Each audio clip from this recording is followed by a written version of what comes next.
Welcome to Two Lifestyles Royal Table Talk. My name is Toyia Conway-Hampton, and I am your host.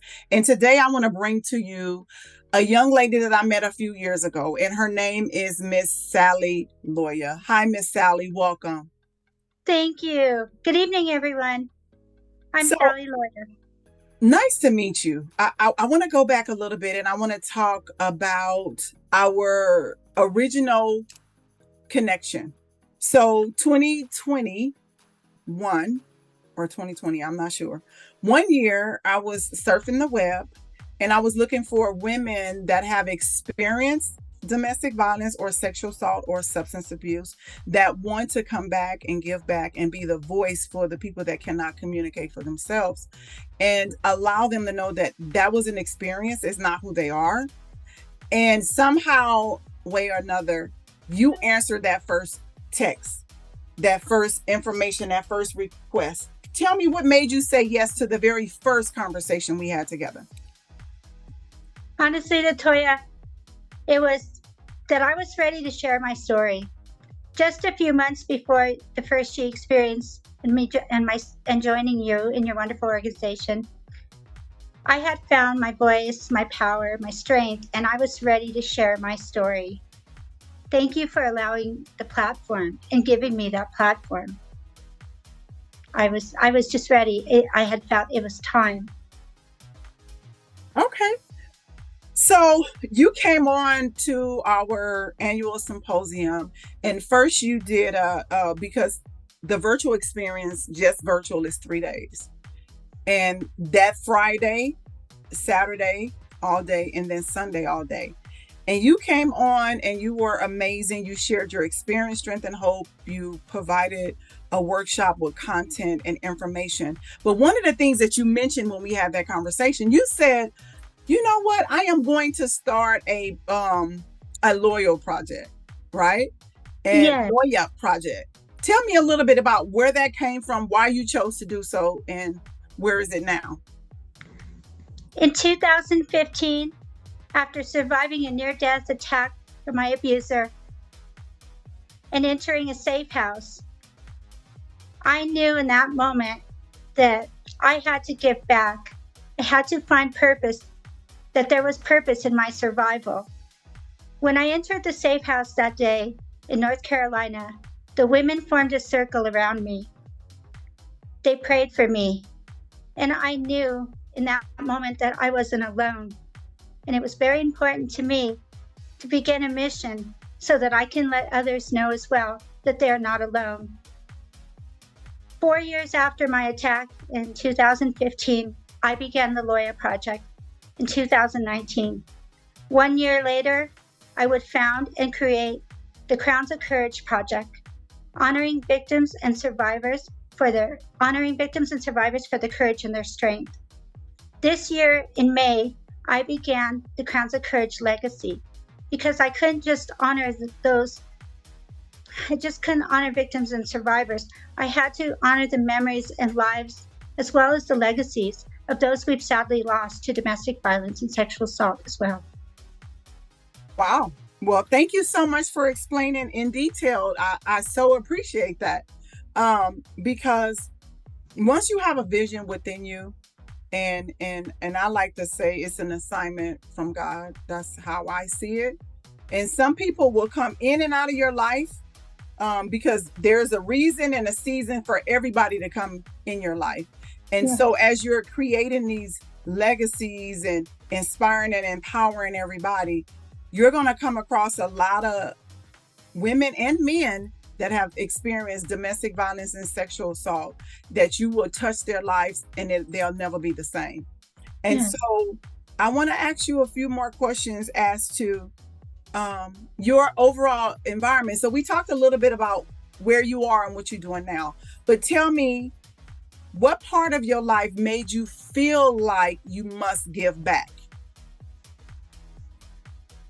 Not only am I a survivor of domestic violence and sexual assault, but I'm a survivor of child molestation as well. Many parts of my life have been hard, and I believe they've been hard to teach me to be strong and make me strong so that I can have the power to help others. and the courage and the strength myself in order to help others. Tell me how, because we're unscripted, I think it's very important as we begin to feel emotions. And you said I'm a survivor of domestic violence, sexual assault, but as a child, you was molested. So Yeah. if you don't feel driven to share, don't. But was it like a close family member? Was it a stranger? Tell me a little bit about what that experience was like after getting out. Yes, I'll tell you. It was from a family member. Okay, makes sense. All right.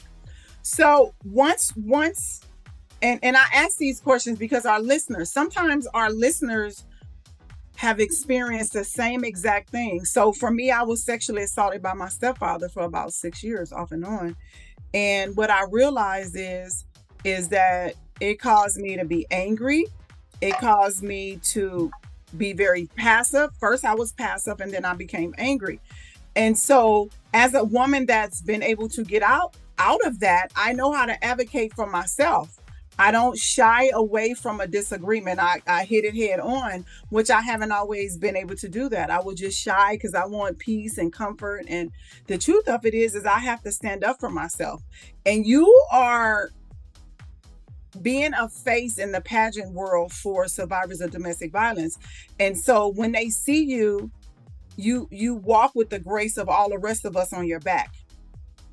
Yes. All of us survivors on your back, because when you make it to a certain level in your life, and pageantry is definitely that, because you're pictures and you're traveling and they're honoring and all those things. But the basic person that's way down just doing the work, the women that are trying to come out of it and get their life together, what would you encourage them to do to get their voices heard and to be seen? It's not an easy thing to break your silence. It takes a lot of courage, power, and strength. But the day that you discover your voice, your power, and your strength is the day that your healing begins. The transformation begins. 3 years ago, I woke up one morning, prayed for my abuser, and later that day I would forgive him. That day I found the ultimate freedom, and I began to really move forward. And it's very important in not only breaking our silence, but forgiving ourselves as well. I held so much grief. I held so much guilt that my son, who's autistic, had to go through the abuse and endure the abuse as well from my abuser. So I think it's very important in moving forward and having that transformation to first forgive yourself, yes. Love yourself. I love the way you went back to apologize to your son, because one of the hardest things is to give birth to children and say that I will love you, respect you, and protect you. And then we stay in these relationships for numerous reasons. And that entire time, the kids are not protected, respected, or taken care of, although we think we're doing really well.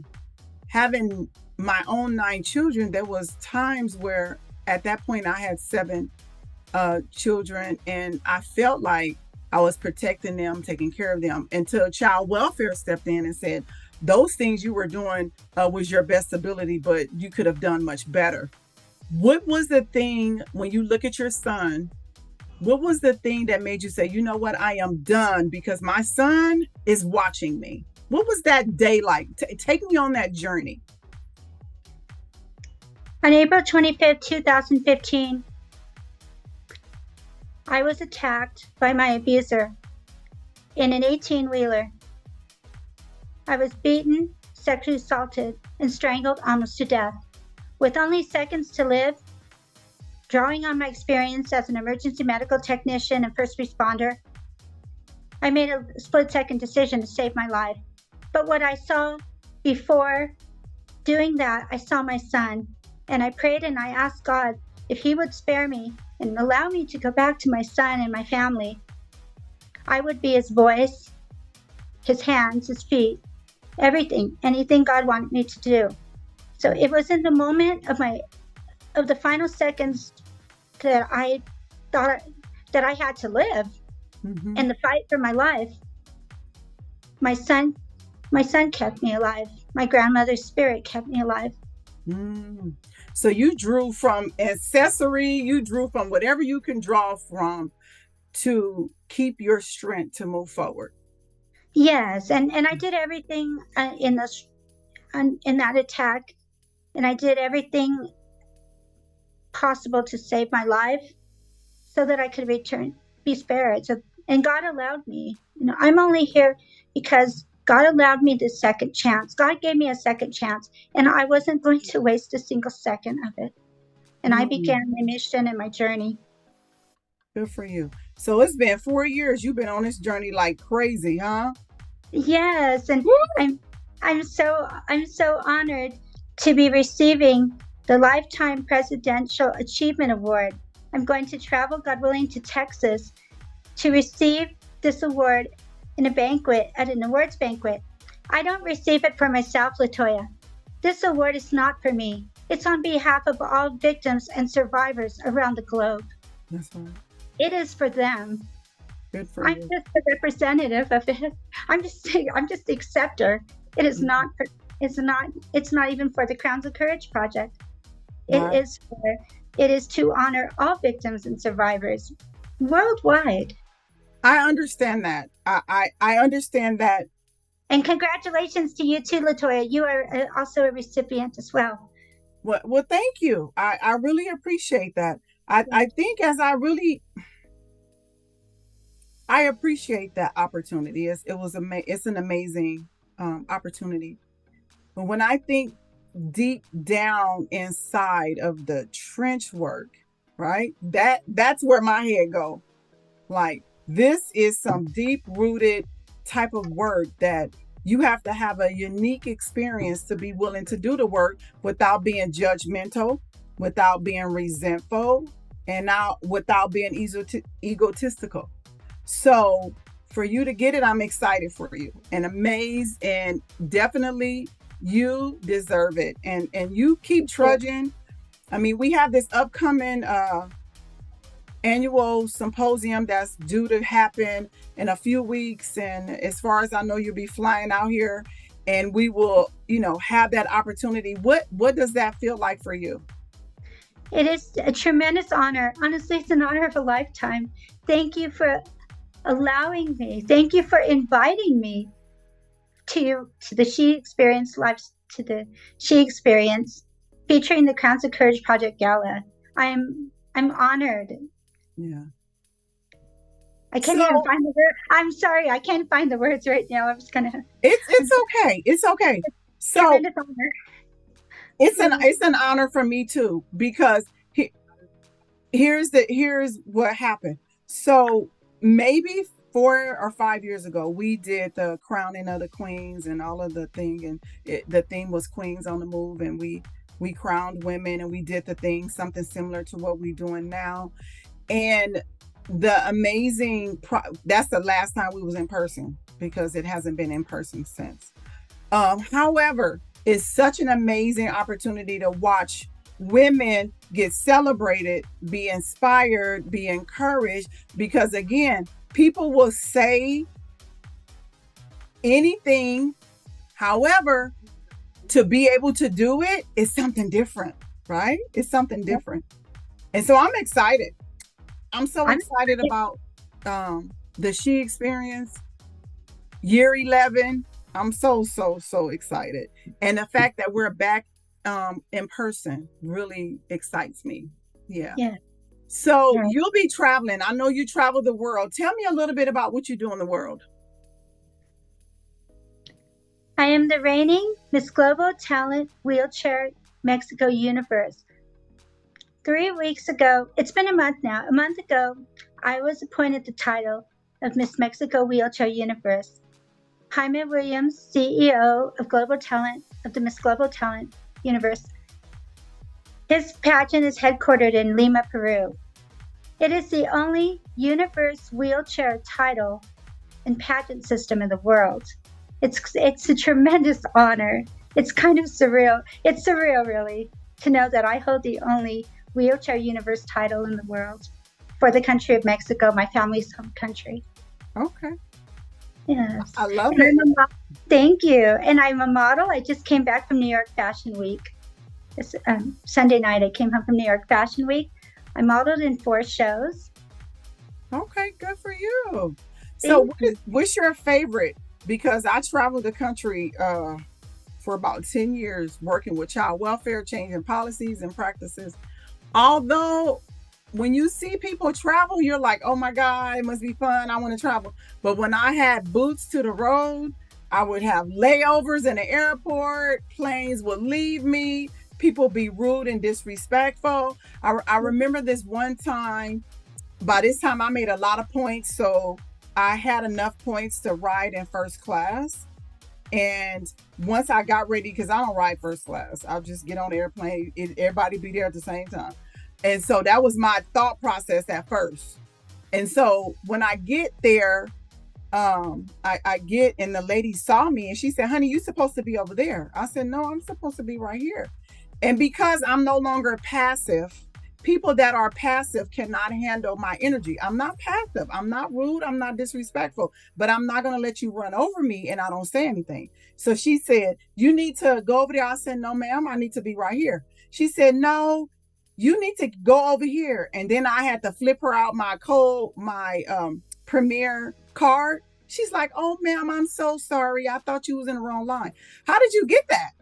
Right? So sometimes when you are a survivor of sexual assault and domestic violence, sometimes it's harder for us to speak up for ourselves, right? It's really hard. And then people will kind of run over you. So I had to learn, nope, I'm going to do it respectfully always. But that traveling was something else. What is your favorite part about traveling? Traveling is a little different for me. I'm in a wheelchair due to complications from diabetes. There are many difficult. It's not easy. Sunday night when I came back from New York, I was in the Denver airport. The woman that was assigned to me to help me and assist me to the luggage, I waited for her for an hour and 45 minutes. She kind of forgot about me, even though I was on her list. And sometimes that happens. There's the rush of the airport and having to help other disabled persons, people with disabilities that are in wheelchairs, whatever their situation is, walkers. Sometimes we do get forgotten, and it's actually not that we're forgotten. There's just so busy and overlooked, I guess. But there was a woman who told me that the handicap bathroom with the female and male sign did not just belong to us, meaning that it just didn't belong to disabled people. And that hurt my feelings. Yeah. And sometimes we go through the airport and people stare at me. One of the biggest things for me is when we use the aisle chair.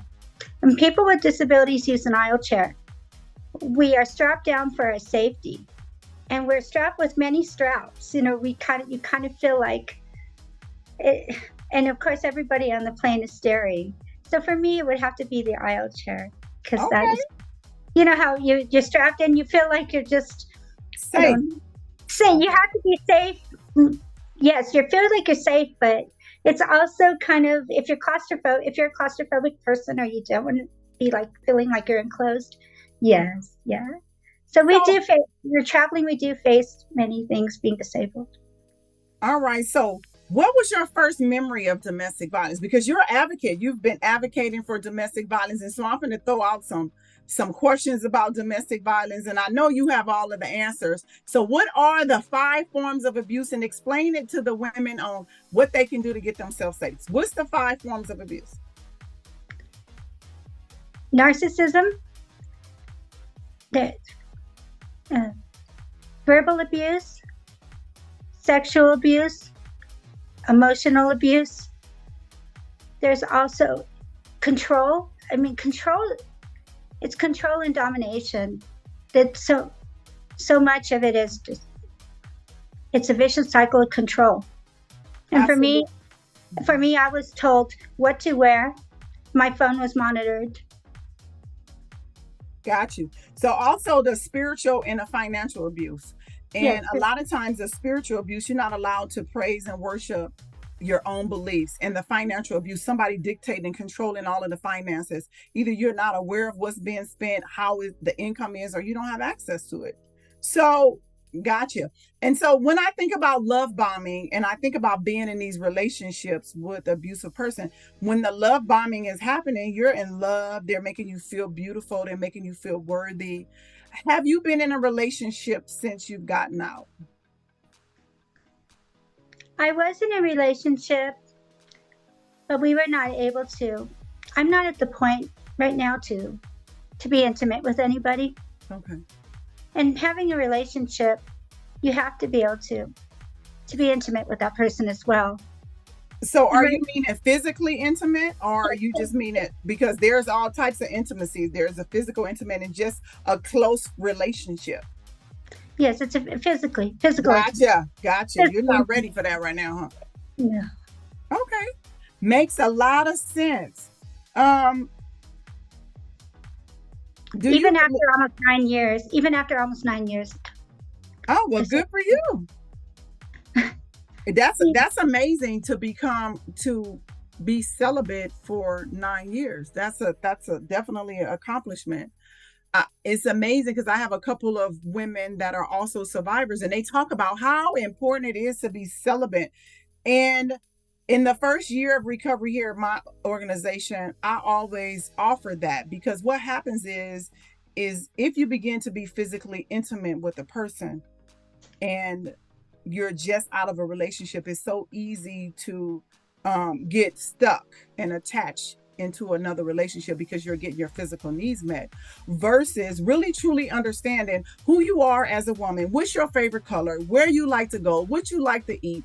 All those things are so important. And while you're out advocating for all of us survivors across the country, it's very important that we begin, you probably already doing it, but I know I have this conversation all the time, is self-love. And self-love is so deep and deeply rooted in our DNA, being responsible for who we are and how we do things. So you have a platform. What is your motto? What do you say when you're done at the end? What is the end sentence that you give? Mine is, change is hard, and oh my God, change is painful, but do it anyway. You'll be amazed before you halfway through. I've been blessed to live a life beyond my wildest dreams because I made those changes. So look within yourself and make it happen. Now, what would you leave someone with? My motto is, the day I discovered my voice is the day that the day I discovered my voice is the day I let go as a victim and emerged as a survivor, believing in myself and believing in the power of myself. That's what happened. The day that I found my voice, I became a survivor that day, taking back my power, my life, rebuilding my life. I had to rebuild my life from the ground up. I was left a shell of myself. I crawled out of a ditch off of being pushed off the truck. I crawled out of that ditch. I was a shell of myself. I was alive, but a big part of me died on that truck as well. Absolutely. And just being a survivor myself, I would say you were already dead. You started living when you crawled out that ditch, because you was ready to fight for yourself. Yes. Being in those relationships, we're like the movie The Walking Dead, and you just walk and do and walk and do and walk and do, which is not connected to who we are or what we enjoy doing. And then when something as tragic as that happens, then we get out and then we begin to fight for ourselves. And now it seems like not only are you a survivor, that you're also thriving, right? Being able to thrive, not just survive, because survival, it's a beautiful thing, but you got to survive to thrive. You have to begin to thrive. A new life. I mean, you're an entrepreneur now. Now you're trying to figure out how to monetize your company. All those things are completely amazing. It is. Because as a survivor, what I realized, we just give. And then A lot of times you still get taken advantage of, and just because you're not being abused, you feel like everything is okay, but it's not always. We have to stand up and say, no, this, I'm sorry, in a nice, respectful way. I'm sorry, but this can't happen. And so you standing up for yourself and crawling out that ditch was completely amazing. Amazing. For you and your son. Thank you. And for 80 hours, I did everything I could to survive. Every command, everything my abuser told me, I did. And I understood, the Gabby Petito story really affected me. Yeah. And that they would find her here in my home state of Wyoming. Okay. Because I understood. I knew what it is like. I understood what it was like to be in that situation where you're traveling with your abuser, and she's doing everything she could to survive as well. Mm-hmm. Even telling the police it was her fault, that she started it. Right. And this is what you do as a victim. This is what you do because you're controlled, you're trained. It's what you know. You to protect your abuser. And most of the time, as I travel and I speak, I do my best to answer the number one question asked of me anywhere I go. Why do women go back? Why did you get on that truck? And I'm dedicating my mission and my crown and my title and my voice to help others understand that we are in a cycle. It is a vicious cycle of power and control. We are not in control of our own thoughts. We are not in control of our own actions. And if we don't do what we're told to do, we'll pay the price. Our children will pay the price. We are imprisoned in this relationship. You said it amazingly, because I, like you, when I get asked that question, the first thing I say is, why did he abuse in the first place? You worried about why I went back? It's common sense why I went back, but for the average person, if he did this, I would never go back. People are aggressive and abusive all the time. It's just the way some people communicate, very aggressively, especially when they're irritated or having a bad moment. They don't know how to process those emotions, so they lash out. But when you're talking about domestic violence, that's so much more than just lashing out. It's totally about power and control. And so you've been able to get out, stay out. You've been out, it seems as though 9 years. You've been celibate for 9 years. You found your voice. Not only have you found your voice, you begin your I'm going to call it an assignment from God, because for some reason, when I was in my situation, I felt like I heard him tell me that this is what I got to do. So I've been on this road for 24 years. December 31st will be 25 years I've been on this journey, and I feel like he's not done with me yet, right? He's not done with me. I believe that I'm going other places now that I have other people in my life, because I used to try to limit who comes in my space, because, I got trust issues. Because you show me who you are, I'm going to believe you. So I started trying to reach out a little bit more. And I have some amazing people that I like to say that are embarking in my life. And so, but it all comes from stepping out there, because that abusive relationship caused me not to trust. Right? Yeah. And that guilt that you have with your children, I had that guilt because I was trusting everybody and they weren't doing the right thing. So today, as an entrepreneur, what is your next big thing? My next big thing is my dream book called 80 Hours, chronicling the 80 hours that my journey began. It started on April 22nd April 23rd when I boarded that truck, and it ended late on April 25th. I calculated approximately 80 hours. It was more than 72 hours. And it's approximately 80 hours that I had to do everything I could. I boarded the truck from my sister's house in California. 4 hours into the Nevada desert, my abuser ran over my phone with the back wheels of the 18-wheeler and tied my wheelchair under the truck. I knew immediately I was in trouble. And I knew that I had to do the best I can, to have a level head. My training taught me that. My training as a first responder in EMT is another thing that saved my life. Mm-hmm. Wow, So wow. So it's like the power and control, he dismantled your legs and tied them under the truck. It's completely amazing how narcissistic people try to control every aspect of your life. You know, they could get a little bit of control, that's just it. And that's why where I am today, I have a hard time with people controlling stuff, because it always worked that way. When somebody got control of a certain area, they take advantage of it. And I am so glad that you've been celibate this time and being able to hold on and bring yourself up to a place where you can stand strong. I'm thank proud you. of you. Thank you, Stand Latoya. strong. And another thing, thank you. And another thing regarding my story is, people ask me, was I allowed to go to the restroom? Was I allowed to eat? Yes. He would take me off the truck, because I'm only 5 feet, and he'd lift me up on and off the truck. I was able to get him. He was able to put me back in my wheelchair. This is just the control that he had over me. Mm-hmm. And I was out in the public. Nobody knew I was going through what I was going through. Absolutely.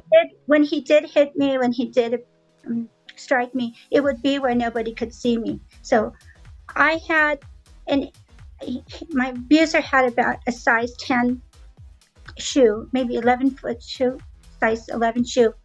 And I had that imprint across my chest. Mm. And everything he had done to me, he was so it was so calculated, because he made sure that nobody could see my face. Right. No, and leave. You know, this is just, some abusers are, they're just that calculated. Absolutely. I think majority of them, because they do it in secrecy with the thought process of, I'm not doing anything wrong. What's wrong? This is me. That's abusive, right? When you mentioned that shoe on your chest, when they took my kids, I had one across my butt because I got hit with a big boot, and that boot left up. I mean, we talking about a 12. My abuser wore a size 12. When he hit me with that boot print was there for a long, long, long time. I mean, terrible. Just whacked me with it. But I have to say this, and this is no disrespect to any other survivors that are out there, but I feel like for me, being in recovery, people say, oh, I got my life back. I'm amazed. This is beautiful. I didn't have a life before being in recovery. I did not. Some people get their life back. Oh, I'm back to myself. No, I get to live a second lifestyle. That's why my company is called Two Lifestyles. I grew up in a home with dysfunctional parents. And because of it, it just went down the line, the generation. And I just followed suit because it was what I seen. Tell me what it was like growing up in your home with your parents. My parents, they divorced when I was 11. And my father, he married a woman with 4 children, and my parents had 4 children. So one day, I'm meeting a new woman, I'm meeting a new lady who will become my stepmother, and she has 4 children. It was kind of a shock. We had to adapt, and now we were 8 children. And everyone was fighting for my father. My 3 sisters, my stepsisters, and I, we were fighting for the attention of my father, because their fathers were not in their lives. Right. And it wasn't easy. One day I had my daddy to myself, and then the next day I was sharing him, and Wow. everybody fighting for his attention, for his love. How do And you go ahead, sweetie? oh, go ahead. How do you believe the abuse affected your mental well-being? I handled the trauma with anorexia and bulimia, Mm. having diabetes as well, taking shots. I was even in a recovery home. I was in eating disorder clinics Mm-hmm. and eating disorder homes. So The lowest, yes, you also acquired an addiction along the way, huh? yes, and the lowest I weighed was 87 pounds. And this is how I dealt with my trauma. It was not easy for me in high school as well. I was jumped in high school. I went to high school in LA County, California, in Bellflower, California. And in the 80s, there wasn't any anti-bullying. You were pretty much on your own. Mm-hmm. Mm-hmm. And I would be jumped by girls, and they would even write my name on the bathroom walls. Most of my life, I have known abuse. I have known I've known sexual abuse, emotional abuse, physical abuse. But I've also known to be cut down. Mm-hmm. And so, And what is your strength today? my strength is first in the power of God. Mm-hmm. My strength is my faith, God and my faith. That And is my exactly a good amount of strength, right? Because he go and before you. yes, and the strength is also knowing the reason why I survived. Yeah.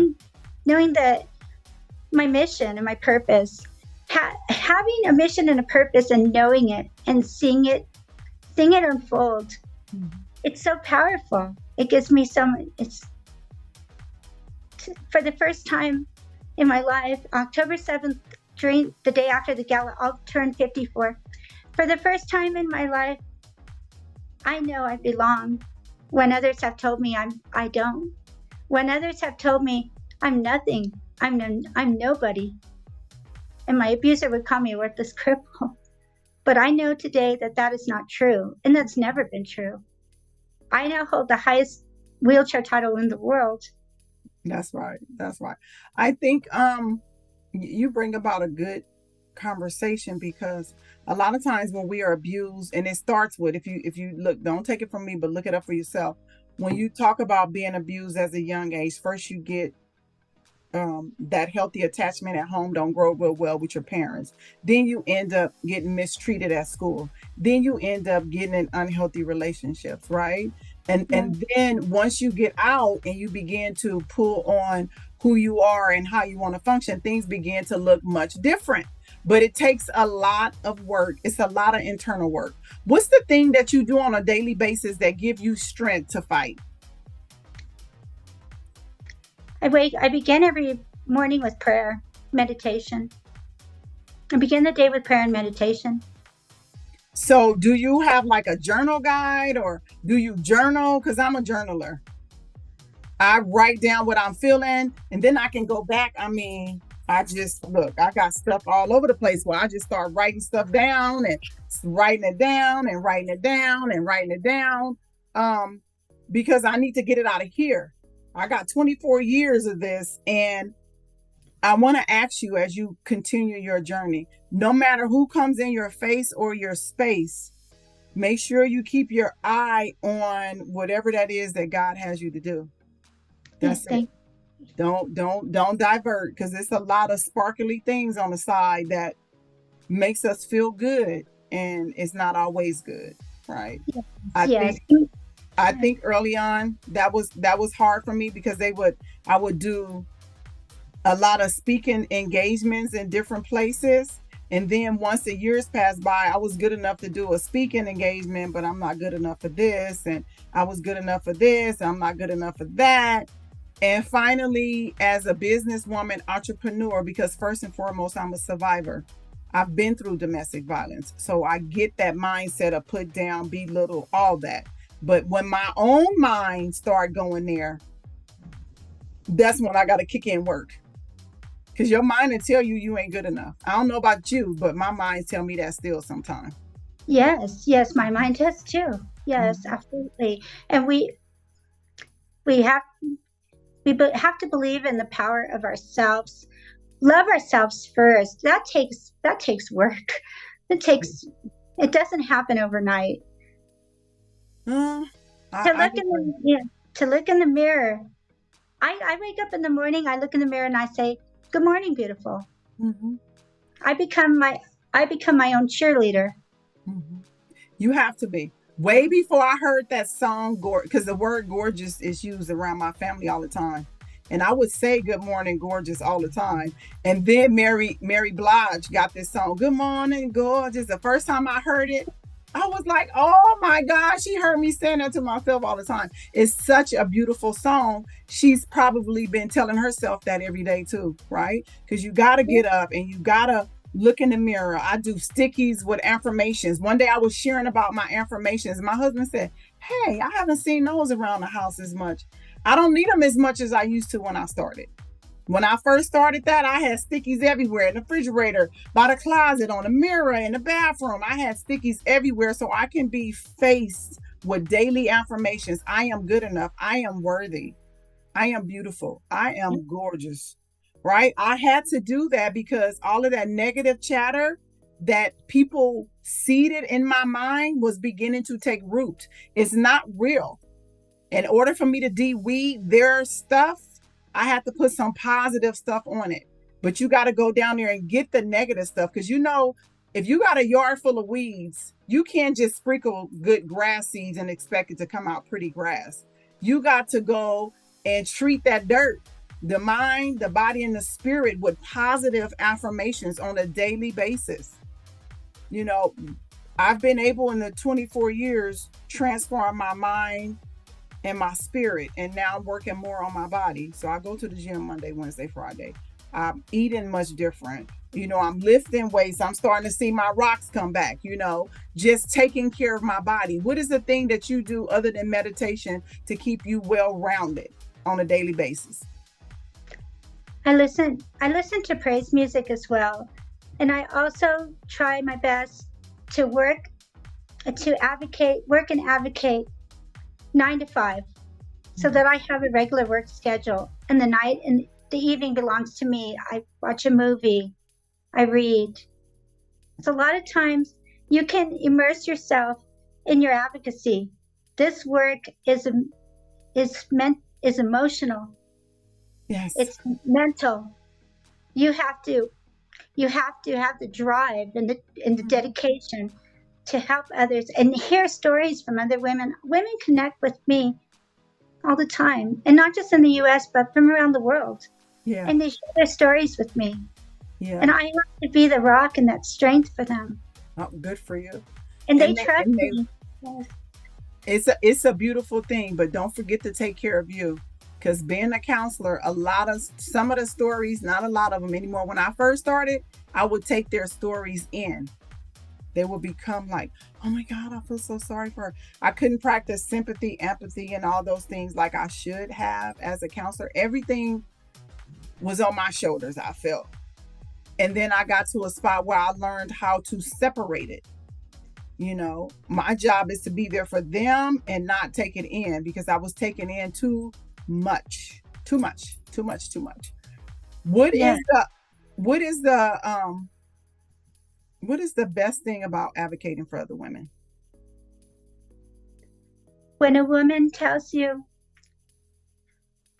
when a woman tells you that she's ready to get help. When she messages me, when a woman messages me and says, "Thank you for helping me. My children are safe. I'm safe. Good job. So, Thank you for listening to me. Thank you for being there for me." so do you give her a safety plan to get out and get safe? Is it your story that inspires them? How do you actually advocate for them? Yes, it's my story. I advocate through my pages. I have the Crowns of Courage project. I have the Crowns of Courage project page, the Loya Project page. Yes, there are 3 pages where women can connect with me and I connect with them. So do you give them like a safety plan on getting out and getting out safe? Because here's my question. This is why I'm asking. If you're the face to it and they see you made it out and you're doing well, they're trying to get out. How can they get out safe? Because if they get out and they don't get out safe, it can cause them death. Because the time that women are at the highest risk of murder is when they're trying to leave and when they're pregnant. So when they get on your page, and if you don't, I would encourage you to think about it. I can even send you a copy of mine, but to give them a safety plan so they'll know how to get out. Because wanting to get out and getting out safe is two different things. Yes, and I have also helped I've also helped these women. I've also helped women, and I've looked up the safe houses in their area. I've helped them. I help them also. Yes, not only do I encourage and support them, but I also find the closest resources to them as best I can. So you also are linked. You're linkages. You're linking them to other services. That makes good in their county, state. Good job. Good job. Because so many times, I answer the warm line here at Two Lifestyles on the weekend. And I often get women, like some ladies, like, I heard your YouTube channel. It made me want to call and talk to you. Or I heard you on Facebook, or somebody told me about you, and all these reasons. And so I get on the phone, and what they really need is just a way out. My story have inspired them to get out, but they need a safe way out. And so I have a 11-page safety plan, and it's very detailed down to how you park your car, everything you need to have. So women can get out safe and then be inspired and encouraged to move on, because that getting out is the dangerous part, very dangerous. Yes, the moment I said I'm going to find a way off this truck, and I'm going to not only reveal to the police what's been going on, but to my family, that was it. Immediately, the fight for my life began. Yeah. And it would be great, Latoya, when I come to see you and come to the event, if you could please, yes, help, bless me with that, so that I can help. Thank you. I remember when you came here, you said, I would love for you to mentor me in this way because I want to help and I want to know how. I don't have an issue with being supportive. We have to help the world. It's not about us. We made it out. We're out. Yes. Praise God. By the grace of God, I pray and trust that I never have to go back in. Yes. I'm in a relationship that's beyond my wildest dreams. I sometimes I look at it, it's like, he's never cussed at me. He's never been disrespectful. As far as I know, he haven't cheated on me. We have a good relationship. I have a healthy relationship, and sometimes healthy ain't always fun because I'm a wild child when I can be. But I learned that this man loved me, and I know the true meaning of self-love first, right? Yes. Self-love. And so as we advocate for other women, we got to put in their hand resources, because they just be so overwhelmed by the joy of, my abuser tried to electrocute me and all of this stuff, strapped down. And, they fascinated by that because I made it out. But the truth of it is that was my story. How can I get you out? How can I help you get out? Because they're still living in it. Yes. And the children. Mm-hmm. Yes. And then after I'm out, after my children and I are out, by the grace of God, we're all alive. Then what? Exactly. Then what? Where do we go from here? Mm-hmm. I created an assessment for the women that come through my doors.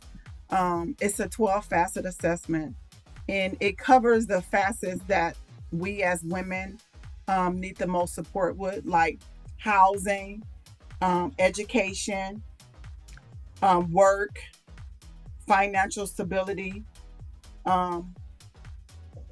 mental stability, physical stability, spiritual, I should know this on the top of my head, social, recreation, fun, community, and it's one more, it's 12 of them. But what I did with my company and why I created it this way is because I needed so much.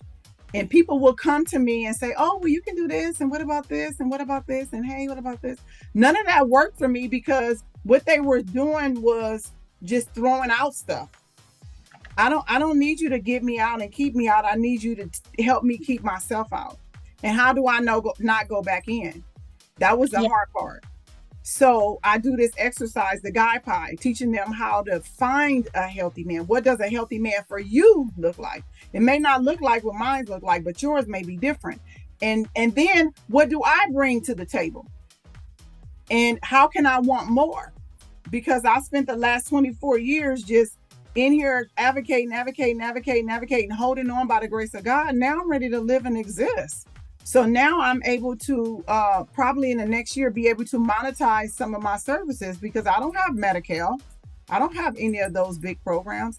I've been out doing it one family at a time. I have people say a very decent facility. Thank God for that.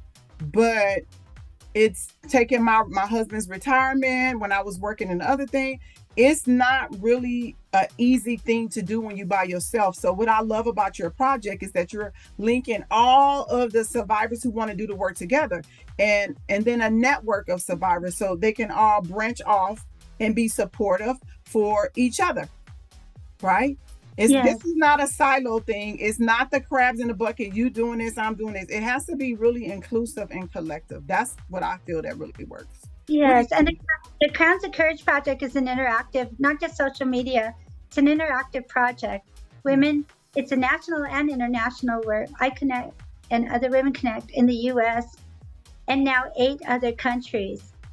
Last month, I awarded and recognized a woman in Gambia, West Africa, and my project has reached the continent of West Africa. Okay. Well, the beauty of it is with Facebook and all of that, girl, you can go to the end of the planet in 5 seconds. That's what I love about the internet. And you market and you support. Good job. I'm proud of you. And in closing, because I can talk to you forever, I said, I am amazed of what the work that you get to do. It's an honor to get to do this. You don't have to when you're tired, like, I gotta know. You get to be a humble servant. Because being humble is a service in itself. Just being humble. It's a complete service. You can't see it, but instead of my sign on my front door saying CEO or owner or whatever, it says Toyia Conway-Hampton, humble servant. That's what my door says. And what that means to me is I will freely, willingly, and lovingly support other survivors. But what I will not do is drag them along. They got to be willing to come. And then I can help you. And I have thousands of stories to prove it. My walls, it's about 175 women up here, but, all along the walls. But, I can't, if I could put everybody up that ever been through here, trust me, I would. Just to walk through the wall of beauty and look at all of these beautiful women who transform their life. Oh my God, is it amazing? It's so amazing. And to watch them live their life. And so you talk about the legacy. What is your legacy? My legacy is, I hope and pray that I was a light in this world. My legacy is to honor women, men, children. The Crowns of Courage Project and my advocacy is not just for women, it's men as well. All victims. It encompasses all victims and survivors of domestic violence and sexual assault. And I hope people remember that the legacy to honor those, to honor the courage and strength. It takes tremendous courage, strength, and power, especially with breaking your silence. It does. Experience, strength, and hope, right? Yes, experience, and hope, courage, strength, power. But when you find that power, when the day comes, and the day will come, believe me, a day will come for you. When you find your voice and you take back your power and you start rebuilding your life and believing in yourself, your dreams can be at your feet. I'm living my dreams right now. I'm That's living my amazing. dream. You know what? I agree with you 100 because I'm definitely living my dream. I remember when my kids were taken away and they were placed in foster care and I was staying in a sober living. I just remember saying, oh my God, I want to be able to have my own agency where when women come in there, I can hug them and love them and be supportive to them and be a voice to them. I want to buy myself a beautiful home, a green home. I want to have RVs. I had all of these visions inside of me to be able to help people. And so God makes that happen as long as I do the right thing, right? Yes, amen. So Yes. I'm living my dream and being a survivor. I heard so many times that I would never be anything. I wasn't good enough. You only good for having kids.